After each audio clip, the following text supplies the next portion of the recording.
Oh, stumbling into this hidden spot is no accident. Perhaps you were meant to be here. Follow me. Sit beside the fireplace and take some rest.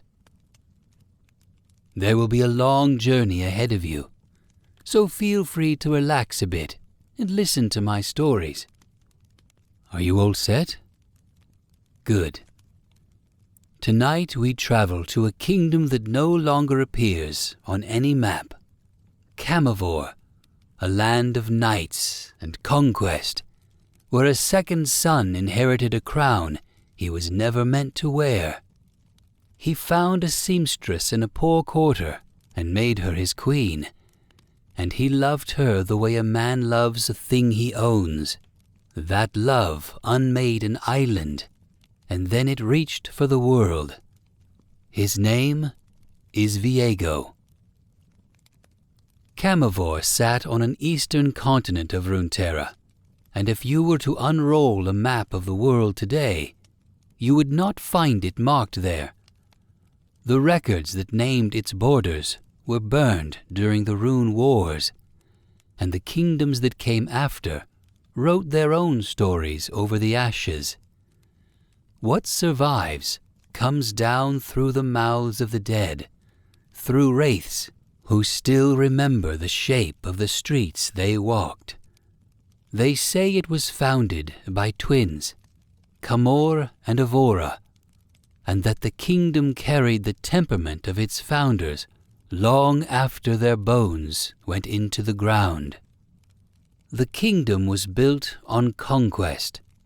Camavoran knights rode out season after season, and slaughter followed them wherever their banners went. Villages that resisted were emptied. Villages that surrendered paid tribute in grain and in sons. The wealth that filled Camavor's treasuries came in on carts behind armies, and the great houses of the capital grew fat on it.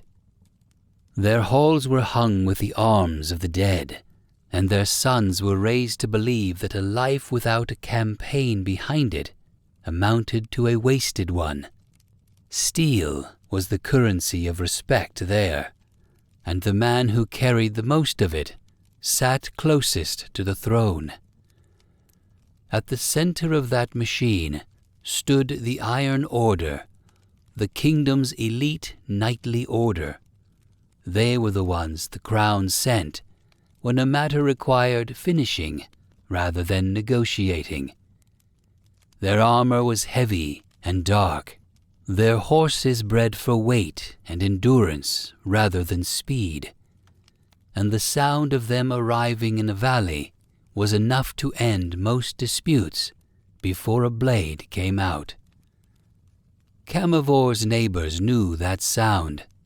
Camavor's own people knew it too, and drew their own conclusions about what kind of kingdom needed such men standing behind its king. Into all of this, a boy was born, and he was born second. Viego had an older brother, and that brother was the one who mattered. The elder son received the tutors who mattered, the councils he was expected to sit through, the long, dull afternoons learning which lords owed what to whom, and which borders were still bleeding. He was the one being shaped into a king. Viego received something else entirely, which was freedom, and no one thought it worth their while to take it from him. So he grew up pampered. Servants dressed him and undressed him. His plates arrived full and left empty, and he never once wondered who carried them. He was taught to ride and taught to fight, and he was taught by the finest swordsmen in Camavor, so he became genuinely good with a blade, which is a thing worth saying plainly, since it matters later. He hunted, he drank, he kept company with the sons of the great houses, and they flattered him, because flattering a prince costs nothing. And he took the flattery the way he took everything else, which is to say, without examining it. Complacent and selfish and entirely comfortable, nobody in that place had ever told him no in a way that stuck. Then his brother died. The stories do not linger on how. What matters is that one morning Camivore had an heir who had spent his whole life preparing for the crown, and by evening it had Viego instead. He was forced to take it. The court around him understood immediately what had happened to them, and the more honest among them said so quietly in the corridors, and the rest simply began calculating how the kingdom might be run around a man who did not want to run it. Some of them were very good at their work. Callista was one. She was Viego's own niece, and she became the king's general, and she carried herself with a rigidity that the older lords found irritating, and the common soldiers found reassuring. She had seen what Camivore's knights did in the field, and she had decided somewhere along the way that a kingdom could be strong without being cruel, and she meant to change how her uncle's armies made war. That put her at odds with a great many people who liked things exactly as they were. She held her ground anyway. Loyalty and stubbornness ran together in her. And for a long while, nobody could tell where one ended and the other began. Hecarim commanded the Iron Order. He had risen through it, and he believed in it, in the weight of the horses and the noise of the charge, and the simple arithmetic of a heavy line breaking a lighter one. He and Callista did not agree about much. Ledros served as the king's champion and held command in Camivore's military besides. Where the king went, Ledros was expected to be within reach of him, and he took that expectation seriously in a way Viego never quite noticed. And then there was Nekrit, the last royal advisor Camivore would ever have, though he had no way of knowing that yet. He had served the crown before Viego wore it. He had stood in the same chambers when the older brother still lived, and he had watched this second son grow from a boy who was indulged into a man who expected to be. He kept the ledgers moving. He arranged the audiences. He put documents in front of a king who signed them without reading, and he told himself, for a while, that this was manageable. Between the four of them, Camivore kept functioning. Callista led the armies. Hecarim held the order. Ledros stood at the king's shoulder. Nekrit handled everything that reached a desk. The kingdom ran on the competence of the people surrounding the throne, rather than the man sitting on it. And a kingdom can run that way for years, without anyone outside its walls noticing the difference. Viego, for his part, went about his life. He held court when it could not be avoided, and left it as soon as it could. He rode, he hosted, he wore the crown the way he wore everything else his family had given him, which was carelessly, and with the confidence of a man who had never had to earn a single thing he owned. His advisors brought him decisions, and he made them quickly so that the bringing would stop. And it might have gone on like that. A mediocre king propped up by better people, a kingdom coasting on its own momentum, a reign that ended up as 3 dry lines in somebody's chronicle. Camivore had survived worse than a bored monarch.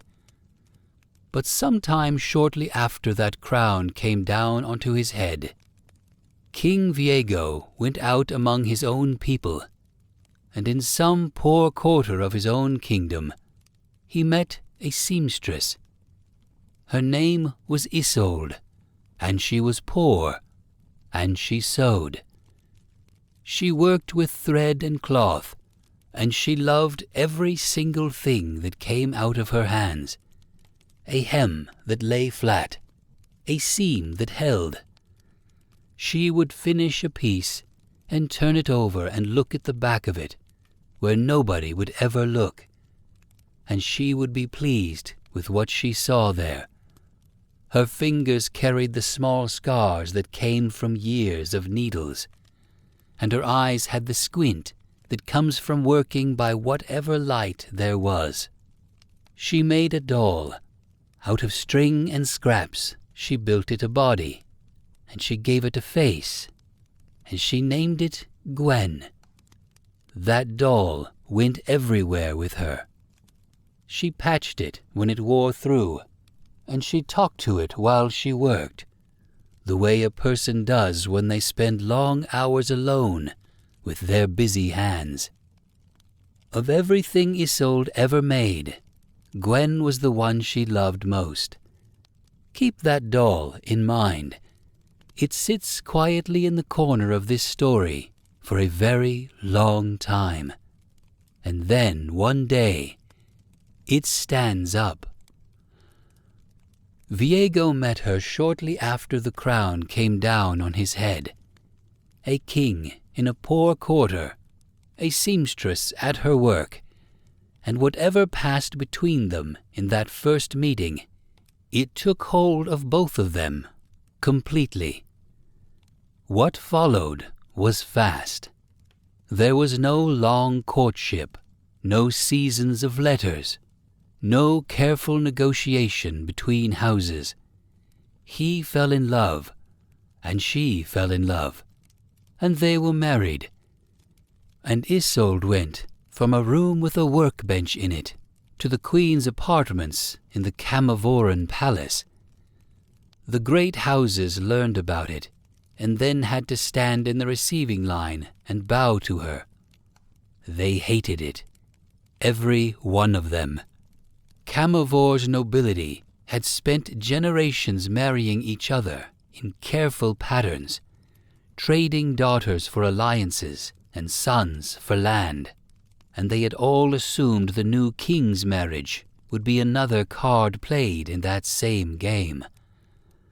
Instead, he had picked a woman with needle-scarred hands off the street. The lords who had been quietly hoping their own daughters might catch his eye now had to address her as their sovereign. They smiled in the throne room and said other things in their own halls. And Isolde walked into all of it with no education, no family behind her, no idea which lord was owed a favor by which other lord. And inside of a very short time, she understood that court better than most of the people who had been born into it. She read people. She watched a man's hands while he spoke and knew whether he meant it. She sat through audiences and afterward could tell Viego which of the petitioners had rehearsed and which had not.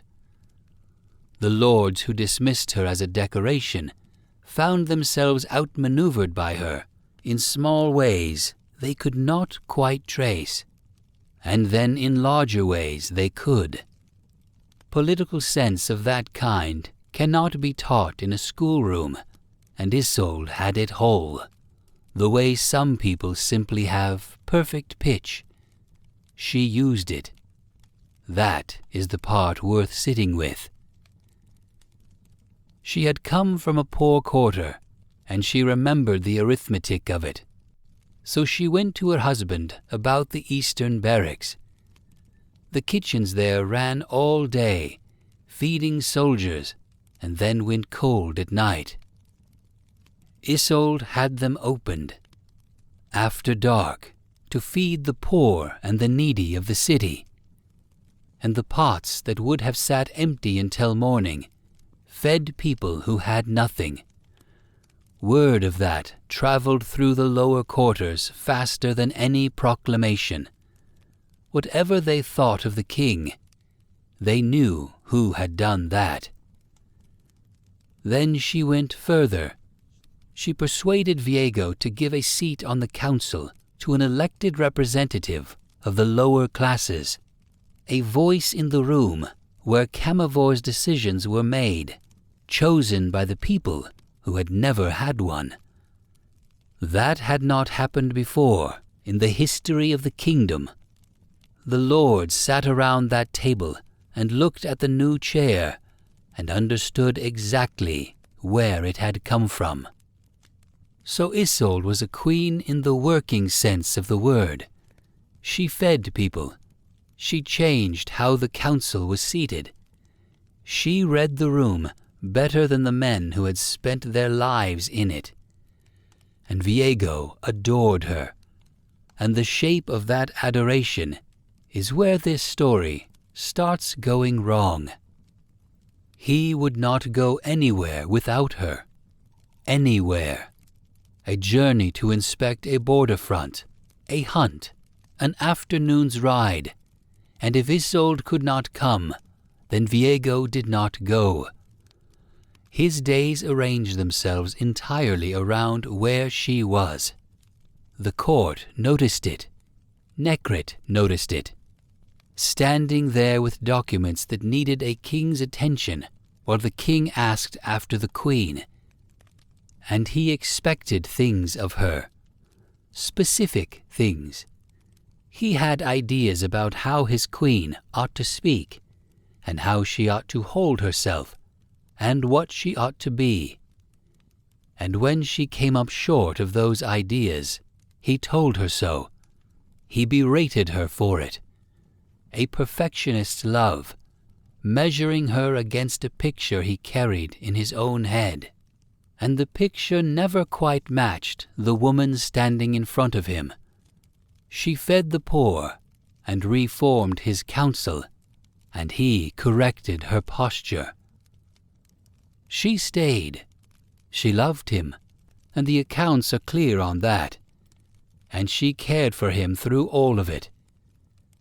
Meanwhile, the ledgers piled up on Necrit's desk. Callista rode out to campaigns and came back with questions the king would not sit still long enough to answer. Hecarim drilled the Iron Order for a crown that had stopped giving it direction. Ledros stood close and watched. A kingdom can carry an indifferent king for a while. Camivor was about to find out how long. It carried the neglect the way a wagon carries a cracked axle, which is to say for a while, and then all at once. Viego held court when he could not avoid it. The audiences that required a king's presence were postponed, and then postponed again, and the petitioners who had travelled weeks to reach the capital slept in the outer halls and went home without their answers. Necrit worked around it. He signed what he could sign in the king's stead, and he held what he could hold. And the stack of matters that only a monarch could settle grew on his desk, until he had to move it to a second table. The borders needed decisions. A garrison in the east wanted more men, and had wanted them for 2 seasons. A dispute between 2 houses over a river crossing sat unresolved and turned into raids. And then the raids turned into a small private war that the crown neither approved nor stopped. Camivor's roads went unpatrolled in stretches. Merchants adjusted their routes. Tolls that had been collected reliably for generations started coming in short, and the men who collected them found that nobody in the capital was checking the numbers closely anymore. Viego went where Isolde went. That was the fixed point around which everything else had to bend. A council of war could be scheduled and then dissolved because the queen had a fever and the king would not leave the chamber. An inspection of the northern forts was called off, then called off again, and the commander there stopped requesting it. Callista brought him campaign reports and stood in front of him while he asked her twice whether the queen had been seen that morning. She answered him both times, and then repeated the part about the eastern garrison, and she was not certain he heard it. Camavor's allies watched all of this from across their own borders. They had treaties with a kingdom that had spent generations being useful and terrifying in roughly equal measure, and now the terrifying part was drifting. Envoys came to the capital and waited, and were received late and left with the distinct impression that nobody was steering. They wrote what they saw in their letters home. The letters were read carefully. And the kingdoms that had never been Camavor's friends read the same situation and drew a sharper conclusion. Inside the palace, there was a second current running. The great houses had never forgiven the marriage, and by now they had a grievance with more substance behind it. Their sons were dying in border skirmishes the crown had never authorized. Their revenues were tangled in disputes nobody would settle. They gathered in each other's halls and talked, and the talk moved from complaint toward arithmetic. If the king would not rule, the kingdom needed someone who would. There were cousins. There were claims that could be dusted off.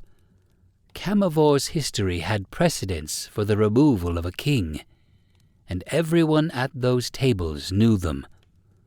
So the plotting existed on two sides of the border at once. Lords within Camavor who wanted a different man on the throne, and enemies outside who wanted no man on it at all. An assassin was sent.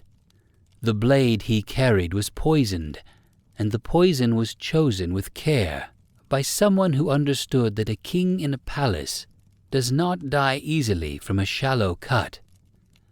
The target was Viego. Everything about the plan was arranged around Viego. He was with Isolde when it happened. Of course he was. He was always with Isolde. The blade came for the king, and it found the queen instead. The wound itself was not much.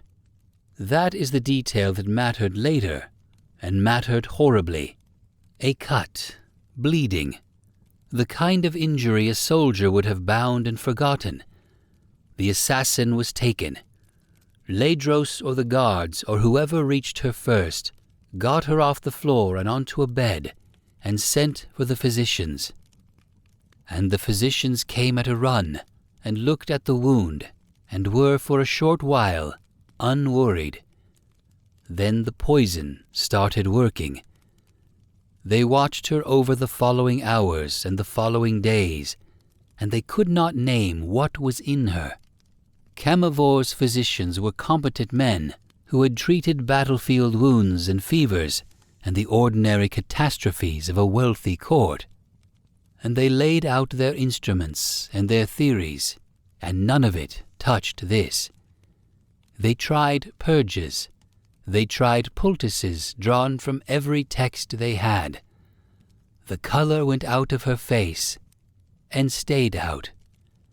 She grew weaker in increments, small enough to argue about, and large enough to see when you compared one week to the next. They told the king they did not know what it was. He made them say it again. Then he sent for more of them. Physicians from the provinces, then physicians from beyond Camavor's borders, then men who were not physicians at all, herbalists and hedge practitioners, and anyone within reach of a road who claimed to have cured something incurable. They arrived at the palace in a steady stream and were shown to the queen's chamber and given whatever they asked for. And one after another they came out and said some version of the same thing. Viego kept sending. The treasury paid for all of it, and nobody was counting. He stopped pretending to govern entirely. The council chamber sat empty. Nekrit brought documents to the door of the queen's apartments and was turned away again, and stopped coming. Callista's dispatches went unanswered. Hecarim's iron order stood ready for orders that never arrived. The kingdom outside the palace kept fraying, and inside the palace nobody was looking at, because the man who should have been looking at it was sitting beside a bed, watching a woman get thinner. The court began to speak about him in a different register. Grief was expected. Grief was even, briefly, sympathetic. What unsettled them was the shape it took after the first months. The way he stopped asking whether she could be saved and started assuming she must be, and treating every failure as an obstacle placed in his path by insufficiently competent men. And somewhere in all that sending and asking and paying, a piece of information reached Camivore. There was a place, far off across the water, where scholars kept knowledge that had no equal anywhere in the world, where healers worked with magic rather than poultices, where, so the account said, there were waters that could do what no physician could. Viego heard about the Blessed Isles. Every physician within reach of a Camivoran road had already been summoned, so Viego widened the circle. Riders went out with the king's seal and instructions to bring back anyone who claimed a cure, and they returned with men who had studied at foreign academies and with men who had studied nowhere at all, herbalists from mountain villages, practitioners who worked with charms and burnt offerings, a woman who read the queen's palm and then asked to be paid in advance. They were all admitted. They were all given whatever they asked for. The treasury opened and stayed open. Rare compounds came in by ship at prices that would have funded a season's campaign.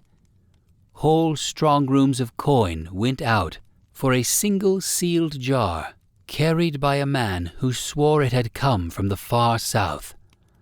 Nekrit signed for some of it early on and then stopped being asked. The stewards recorded what they could and eventually recorded nothing, because the king wanted the thing bought, and the question of what it cost had stopped being a question anyone was permitted to raise. None of it worked. Isolde went on getting thinner. Her hands, the ones that had built Gwen out of scraps and knew the exact tension of a good seam, went weak enough that she could not hold a cup steady. Her breathing shortened. The color that had gone out of her face after the first weeks never came back. And the physicians who arrived fresh took one look at her and adjusted their confidence downward before they had even opened their bags. Viego sat with her through all of it. He heard each of them out. When they told him it was beyond them, he sent them away and sent for the next. And after a while he stopped listening to the part where they explained why. He wanted a name for the thing and a way to remove it, and the men in front of him could not provide either. So in his accounting they were simply failures, one after another, an unbroken line of insufficient men. The kingdom outside the palace kept going without him. Callista's dispatches came in and went unread. The eastern garrison stopped asking. The lords who had gathered in each other's halls to discuss the succession watched a king spend his treasury on charlatans and found their arguments getting easier to make. Nekrit walked the corridors with matters that had waited 8 months and had no one to hand them to. Ledros stood outside the queen's chamber and watched who came and went, and there were fewer of them each month who were worth watching. Then the word came in about the Blessed Isles, and everything in the palace changed directions at once. The accounts of the place that reached Camivor were part fact and part rumor, and Viego took all of it as fact. An archipelago hidden somewhere across the water, a city called Halia, where scholars had gathered knowledge from every corner of the world and kept it in vaults. Healers there who worked with magic rather than herbs, and in the deepest part of what they held, waters that could turn back what no physician could touch. He gave the orders to sail. Ships were readied at Camivor's ports. Soldiers were mustered, and this was the first thing the king had personally organized in a very long time. And everyone who noticed that noticed it with unease. The number of men going was larger than a delegation. It was larger than an honor guard. Nobody with any experience of Camivoran armies could look at what was being loaded onto those decks and mistake it for a diplomatic mission. Callista went with him. She was his general and his niece, and she had spent her career trying to make Camivor's soldiers into something less than butchers. And now she was being asked to put those same soldiers on ships and sail to a place of scholars. She raised the question of what exactly they intended to do if the scholars declined. The answer she got did not satisfy her. She went away. That was the shape of her loyalty at that point, and the story of what it cost her belongs further along. Isolde was carried aboard. She had reached the stage where she could not walk to the ship, so they brought her, and they made a place for her below deck out of the wind, and Viego stayed beside her for the crossing. She died on that voyage, or shortly after they reached the Isles. The accounts blur exactly where, and the men who could have said for certain were dead within days of it. What is clear is that at some point between the harbor at Camivor and the vaults beneath Halia, Isolde stopped breathing. Her husband refused to treat that as an ending. He had her body preserved and kept and carried with him.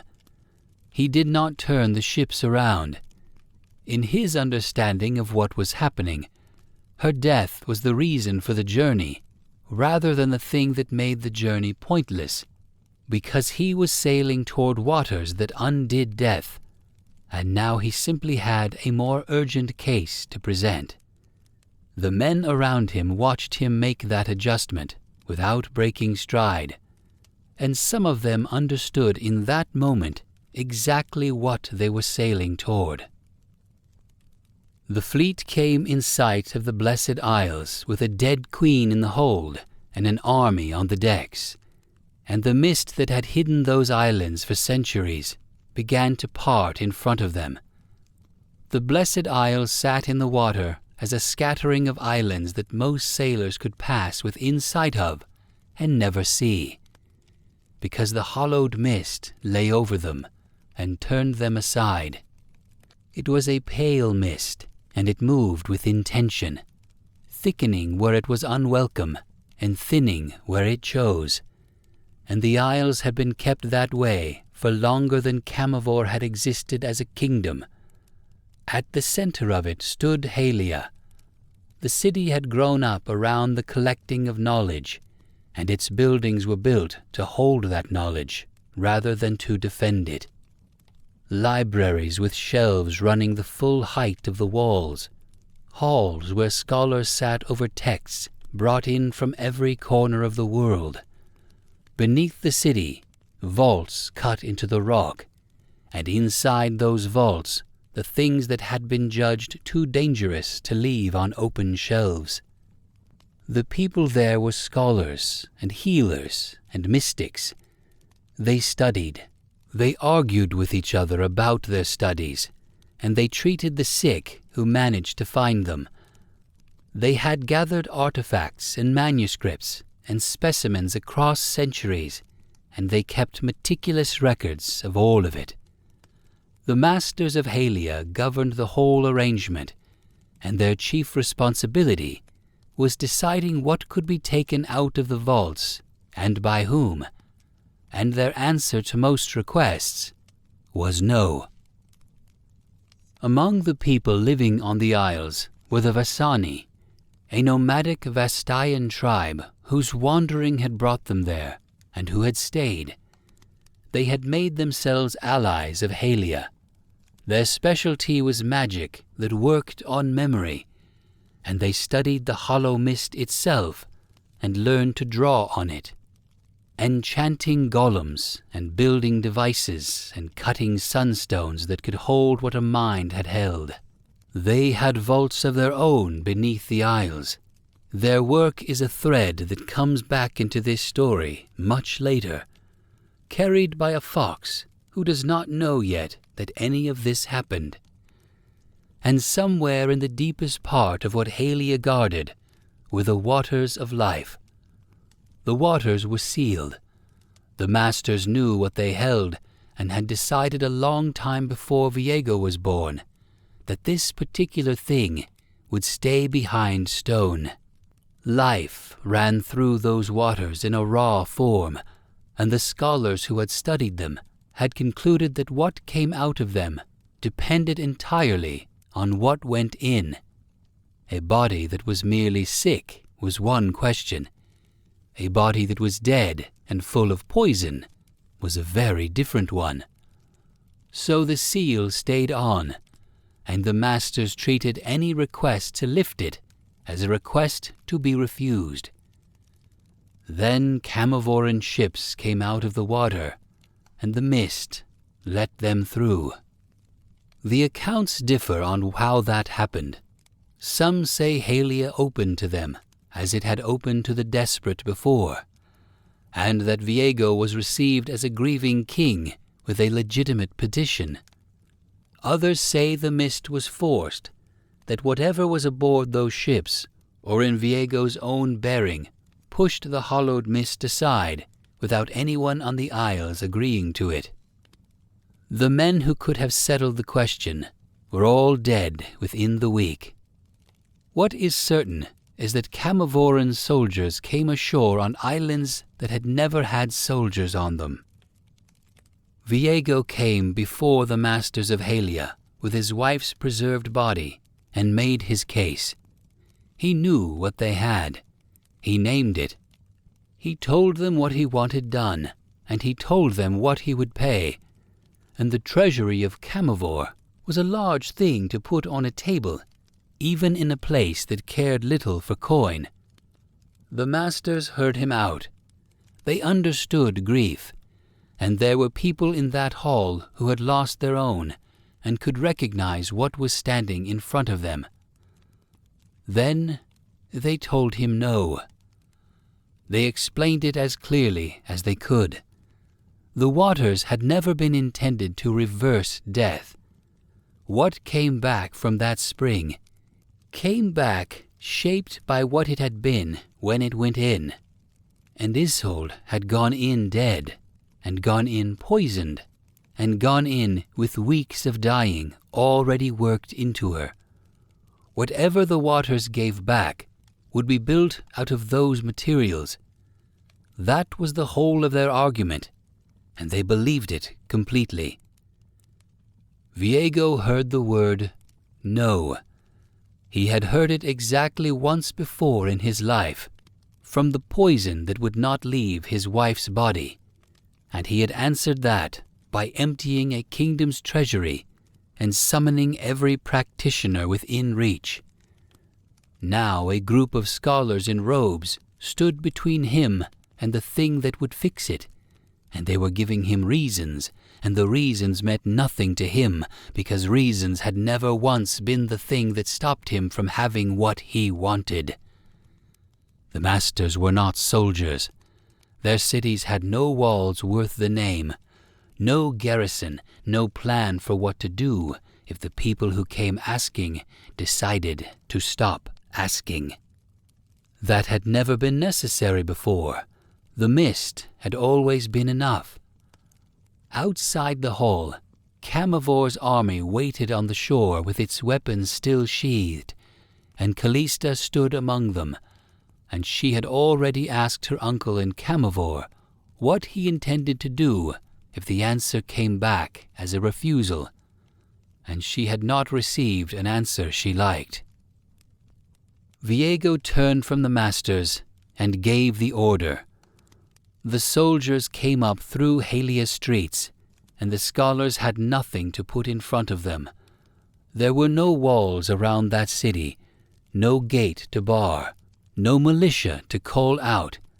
What the Camivorans met on the way to the vaults were men and women in robes who had spent their lives over books, and the fighting in those streets lasted about as long as you would expect. They went building by building. Reading rooms were entered and emptied. People who had been at their desks an hour earlier were cut down in the corridors between them, and the shelves went over, and pages spilled across the floor and got trodden into the blood. Halia's population had come there because it was the safest place in the world to keep dangerous knowledge, and the reasoning behind that safety had never accounted for a king with an army and a dead wife. Hecarim rode with the Iron Order. His knights went through the city on horseback and did the work they had been trained for, and none of them slowed down. Callista was there. She had asked her uncle what he intended and had been given an answer that satisfied nobody, and now she was watching the answer take place around her. Down they went, into the vaults, past the sealed doors and the wards the masters had set, past chambers holding things that had been locked away by people who understood exactly why. The soldiers broke what needed breaking. Viego walked through it with Isolde's body carried before him, and he did not stop to look at any of it, because none of it was what he had come for. Then the chamber with the waters. He had them lower her in. She came back. What came up out of the waters had Isolde's face and Isolde's hands, and the poison was still in her, and the death was still in her, and the waters had given life to all of it together. Her skin was rotted. The wounds that weeks of dying had made were open and moving. She stood in the chamber in a body that was decaying while it lived, and she looked down at herself, and then she looked at the man who had done this. The masters had told him. They had stood in their hall and explained precisely this, and he had not heard a word of it. Isolde screamed. Whatever was in her at that moment was pain and terror and a total confusion about what had happened to her and where she was and what she had become. And none of it left room for gratitude. Her husband came toward her. Viego's sword was there in the chamber, the enchanted blade he carried, and Isolde took it. She drove it through his heart. The magic in that blade met the magic in the waters, and the two of them met in a body, and the chamber came apart. Whatever the sword carried amplified out of all proportion. The energy in that room tore outward and did not stop at the walls of the chamber or the walls of the vault or the shoreline of the island. It went across the isles. Hecarim and his knights were already riding for the ship. They never reached them. The wave caught them in the open, and the men fused with the horses beneath them, and what came out the other side of that were wraiths on wraith legs, still moving, still carrying the same weapons, no longer able to stop. The barrier between the material realm and the spirit realm broke. Everyone on the Blessed Isles died in that moment. Scholars, healers, servants, Camavoran soldiers, the Vasani in their vaults with their sunstones and their memory work, the masters who had refused him in the hall, all of it in the space of a breath. And none of them were permitted to go anywhere. The dead stayed. Their souls were caught and held inside a coiling black mist that spread out over the water and settled on the islands, and there they remained, awake, aware, unable to leave and unable to rest. The Blessed Isles became the Shadow Isles, and every living thing that could reach a boat afterward left, and nobody with sense went back. Camavor never learned what happened to its king. What became of the kingdom after the throne emptied is a thing nobody recorded, and the records that might have said were burned during the Rune Wars. So Camavor went the way of a great many nations from that age, and fell into ruin without anyone writing down the details. And Viego stood up. The wound Isolde had made in his chest never closed. It stayed open, and the black mist poured out of it, and it has been pouring out of it ever since. He would not die. He could not live either. He was awake inside a body that death had refused to take, in a place where nothing else was permitted to rest, and the mist that came out of his heart went looking across the water for his wife. Here is the part worth holding on to. He did not keep the moment she stabbed him. It went out of him somewhere in the centuries that followed, edited away by the same instinct that had never let him hear the word no. What Viego remembered was a woman he loved slipping out of his hands, and himself doing everything a man could to hold on. The blade in his chest never appeared in that version at all. What Viego became after that day was a spectre with a hole in his chest, and the black mist answered to him because it had come out of him in the first place. He could bend it. He could move through it and travel inside it and thicken it around a place until nothing living could pass. Death would not take him, and life had nothing left to give him. And he went on in that condition for century after century, with the same single thought running underneath all of it. Find her. The mist spread. It settled first over the islands, and then went out across the water. And there were nights when it reached the mainland coasts and rolled inland with the dead walking inside it. Mortals gave that event a name.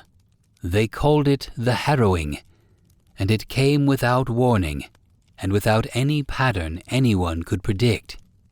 And the wraiths that came with it took whatever they found and dragged it into the mist. Bilgewater sat closer to the Shadow Isles than any other port worth the name.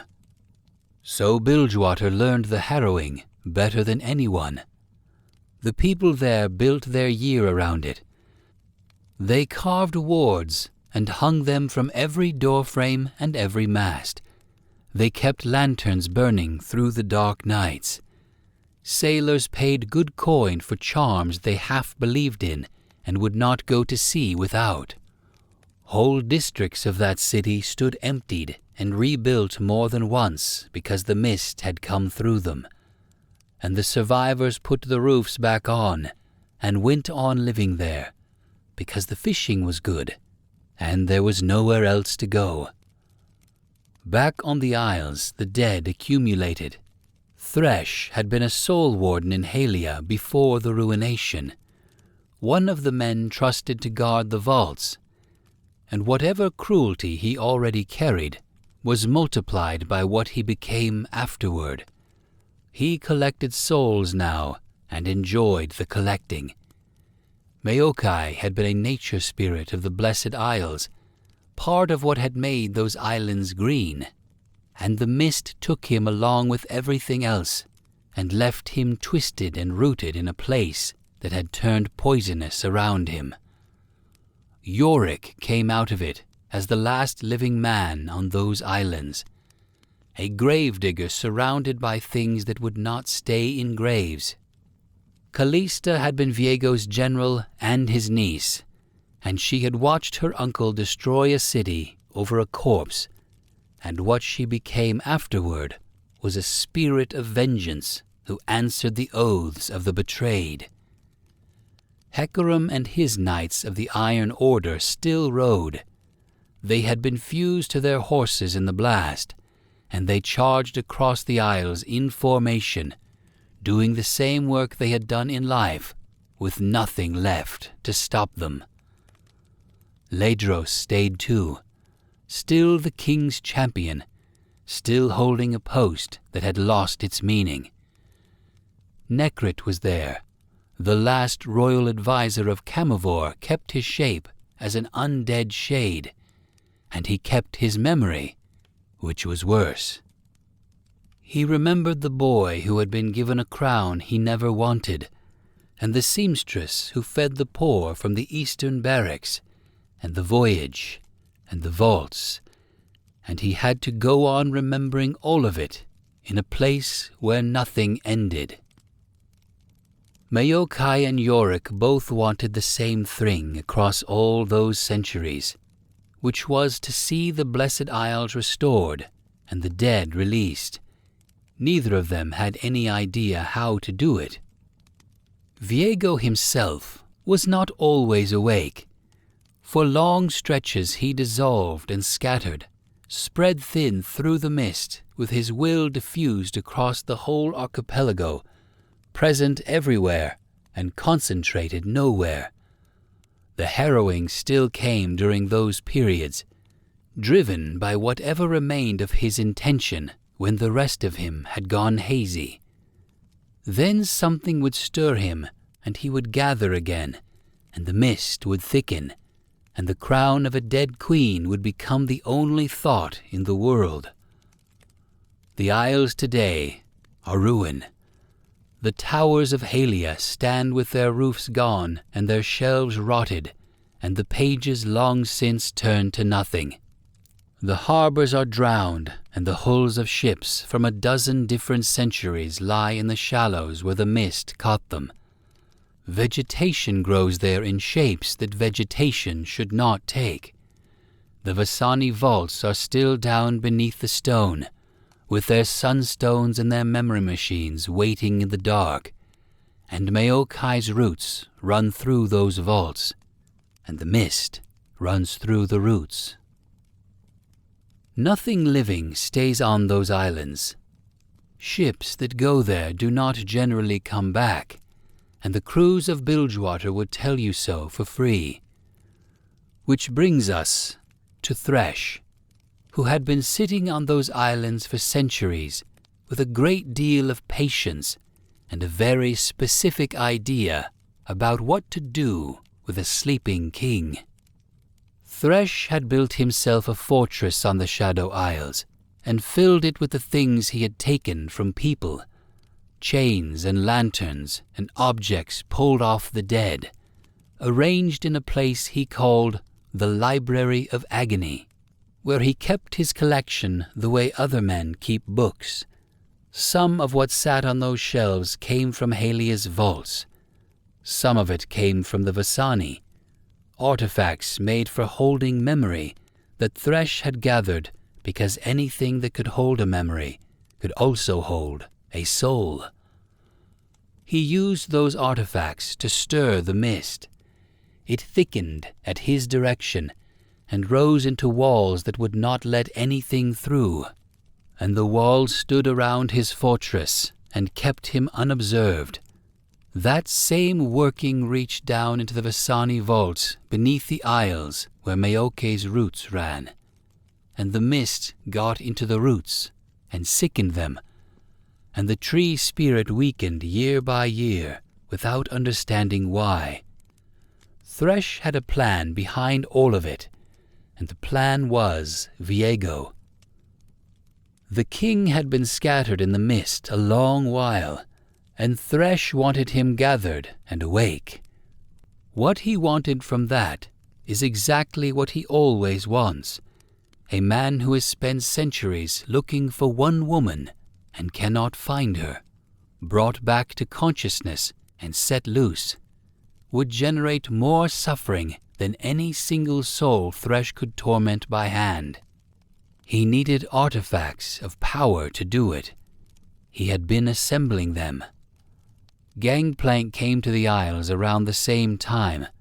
He had a Vasani sunstone he had taken off a member of the Jagged Hooks, and he had a Bahuru artifact with him, and he had ideas about what a bound king might be worth to a man with ambitions in Bilgewater.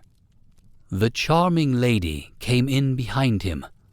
Sarah Fortune captained her, and aboard were Ilawi the prophet of Nagakaburos, Brahm of the Freljord, Pike the harpooner, and Yasuo, who had come because a fox had left without him. Ari was already ashore, having gone alone. Her thread runs straight back through this whole story. She had grown up among ice foxes with a pair of sunstones and had no idea where they came from, and the search for their maker had led her from Ionia to Bilgewater, to here. The people who had cut those stones were the Vasani, and the Vasani had lived on these islands and studied the hollowed mist alongside the scholars of Halia, and they had all died in the ruination along with everyone else. She had come looking for her ancestors and found their graveyard. Maokai told her about Thresh, about the alliance he had made and regretted, about the roots and the mist and the walls.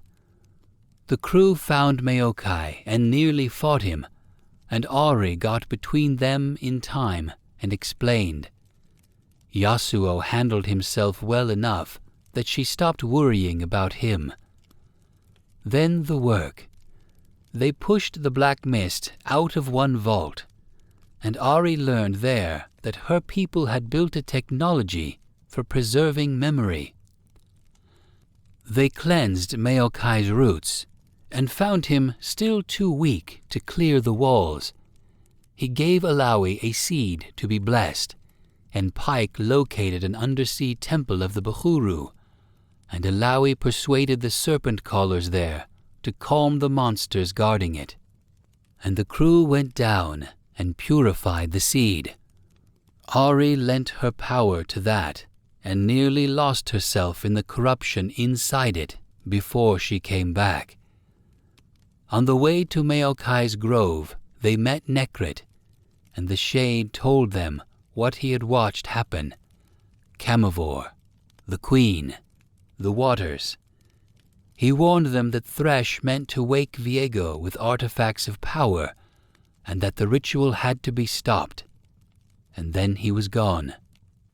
The seed went into Maokai and Maokai came back strong enough to tear the walls down. Thresh's fortress stood exposed, and the crew went in.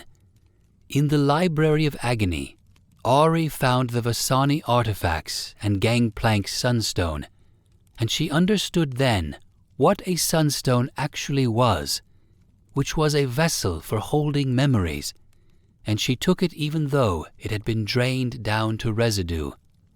Thresh fought them and enjoyed the fighting, and they beat him, and he dissolved back into the mist. They went to the heart of the Isles after Gangplank. They arrived late. Viego was awake. Gangplank tried to bind him with the Bahuru artifact, and the ruined king took him instead and wore him. And then Viego turned toward Bilgewater with a harrowing rising behind him. He wanted the crown of the Shattered Queen. The crew fought Gangplank's possessed body and put him in irons aboard Misfortune's ship. Out in the mist, Ari felt something loose. Memories, discarded, drifting where their owner had thrown them. She caught them and saw the marriage from the inside, the corrections, the berating. A woman managed and measured against a picture in a man's head. Nothing in what she saw matched the story Viego told about himself. Alawi put questions to Gangplank, and he said what he knew, which was that those discarded memories could weaken the king if anyone could get them in front of him. Yasuo put wind in the sails with Ari's magic behind it, and they closed the distance, and Viego threw a gale of black mist that broke their ship on an island where the winds came alive. Yasuo met a shadow shaped like his brother there. Ari told him about her own dead, and he beat the thing, and the crew repaired the hull and made Bilgewater ahead of the harrowing. Now they needed a cage, and the only one available was a cracked Bahuru amulet. The plan came together in Bilgewater while the harrowing built out on the water. Ari would put Viego's own discarded memories in front of him and hold them there, and while he was staggering under the weight of what he had thrown away, Misfortune would seal him inside Gangplank's Bahuru amulet. The amulet had cracked and corrupted during the possession, so it would hold nothing at all in its current state. There was an ancient Bahuru forge beneath the Shadow Isles that could repair it. Viego was busy hunting for his queen's crown, which bought them time, and the crew took that time and sailed back to the Isles. Nekrit was waiting when they landed. The shade told them where the forge sat, which was inside a Vasani vault, and he said it plainly enough that Ari understood what she was about to walk into. The place that could mend the amulet was also the place that held what remained of her people. They went down. Inside the vault, Ari took out her twin sunstones and opened them, and the memories inside came into her all at once. She saw the Vasani as they had been, a nomadic tribe of Astaya who studied magic that worked on memory, moving from place to place, carrying their research with them. She saw the day they reached the Blessed Isles and the arrangement they made with Halia.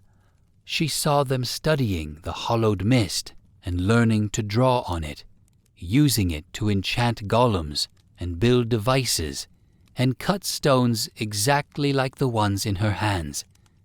She saw the workshops and the people in them. She saw the ruination arrive, and she saw what it did to every single one of them. That was her family. She had spent her whole life looking for them, and she found them at the moment of their deaths, and there was nothing left to go back to. Deeper in the vault, the crew found a facility built to move memories into sunstones. It still worked. Ari could stand at that machine and pull everything her ancestors had preserved into a stone and carry the whole history of the Vasani out of that place with her. She could also use it to hold Viego's discarded memories. One stone, one or the other. Ari stood there and did the arithmetic that nobody should have to do. And she chose Viego's memories, and the record of her people faded out as the transfer completed. Everything she had crossed an ocean for went quiet. She was still standing there when her lover came to her, the artist she had drained by accident all those years ago in Ionia, the man she had grieved for so long that the grief had shaped everything after. He told her he forgave her. He told her the memories she carried were hers and would stay with her, and that making new ones mattered more than clutching old ones. And he told her to keep fighting and help save the world. Then he faded, and Ari thanked him for the closure, and she picked up the sunstone and went to find the others. The forge was underneath the vault. To use it, the crew had to bare their souls before Nagakaburos, and the goddess sent her avatar against them, and they fought it and were judged worthy. The amulet came out of that clean. They sailed for Bilgewater with the harrowing already coming down on the port. The mist was in the streets. The dead were in the mist. Whatever wards the city had hung on its doorframes were doing very little. Viego was there, and he had come for the crown. Ari raised the sunstone. What came out of it was everything he had thrown away, the corrections, the berating, the days arranged around him and the woman inside them growing quieter, the version of the marriage where he was the one being loved and she was the one doing the accommodating. He had spent centuries telling himself a story about a devoted husband robbed by fate, and Ari put the actual record in front of his face and made him look at it. It hurt him. It visibly hurt him. She kept going. She pushed further back, to the chamber under Halia, to the waters, to the thing that came up out of them wearing Isolde's face and rotting, and then to the part he had cut out entirely. His wife, his own sword, her hands on the grip. Viego relived his own murder, and he had not known it happened. While he was inside that, Sarah Fortune moved. She brought the amulet up and opened it, and the ruined king went into it, and he reached for her while he went, offering to take her soul with him, working on her the way he had worked on everyone. She held. The amulet closed. The mist over Bilgewater thinned and pulled back off the rooftops, and the dead in the streets stopped where they were and came apart, and the harrowing ended. The crew met afterwards at the Baron's Rest and talked about what came next. Ari said she was going back to the Shadow Isles to learn what she still could from her ancestors and to bring life and new memories to a place that had neither.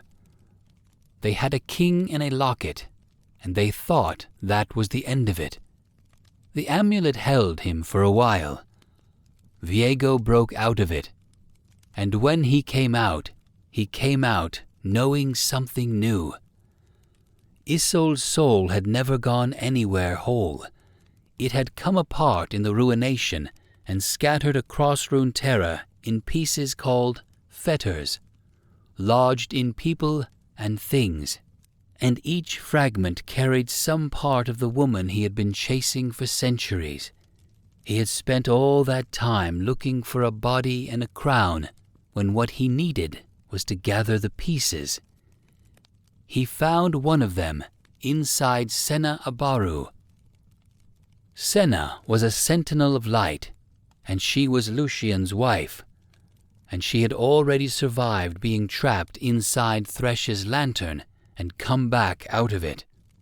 Viego came for her and took hold of the fragment and started tearing it loose, and it screamed as it came.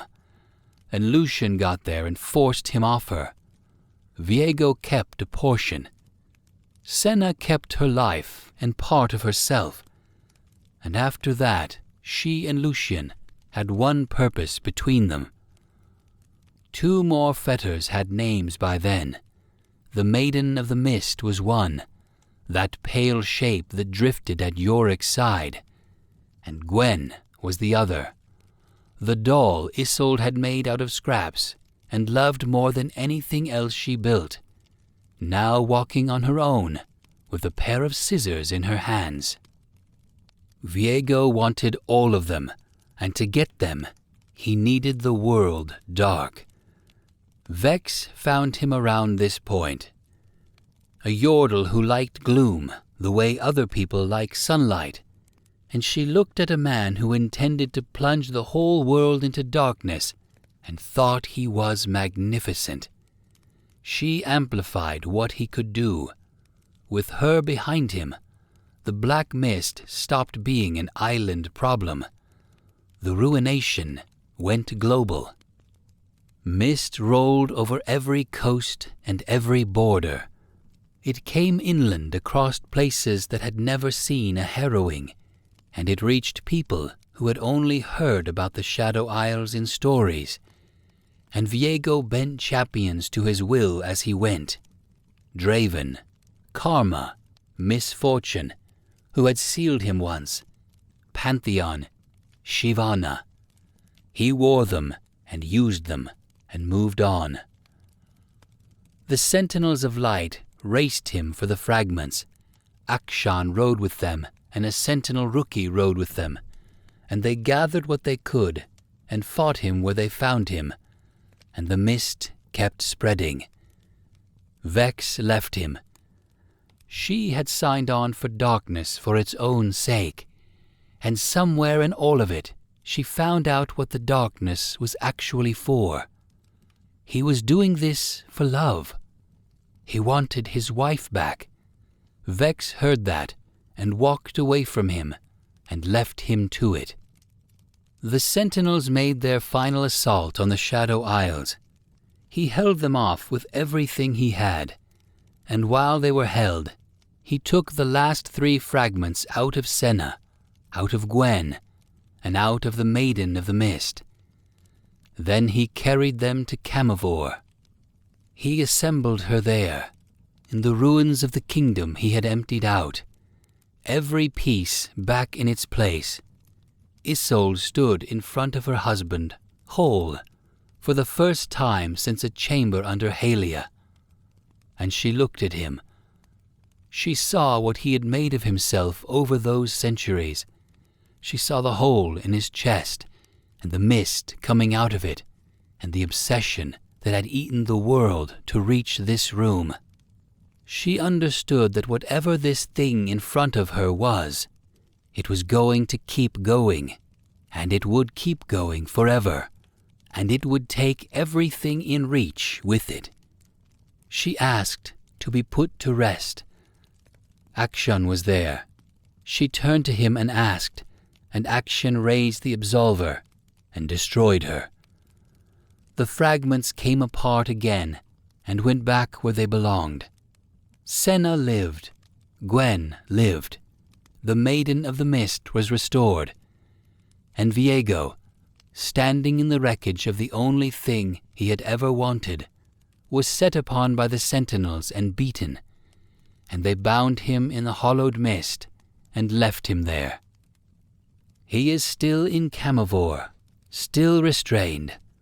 Nyla has looked at those bindings and said that he strains against them, and that he will break out of them, and that nobody knows what day that will be. When he does, the demons called the 10 Kings are expected to wake with him. So, that is the tale of Viego, the ruined king, a second son who was handed a crown and never once asked to be worthy of it, a seamstress with needle-scarred hands who made a doll she loved and opened kitchens at night so the poor could eat, and who is remembered by most of the world as a dead woman a king wanted back. He was told no exactly twice in his life, once by a poison and once by a room full of scholars who had good reasons. He answered the first by emptying a treasury, and the second by emptying a city, and between those two refusals he drowned an archipelago and turned every soul on it into something that cannot sleep. He would have told you he did it out of love. He believed that completely, right up until a fox put his own memories in front of him and made him read them. There is a difference between holding someone and keeping them, and it is not always visible from the inside. The man who cannot hear the word no does not stop loving. He simply stops noticing that the person in front of him is a person at all.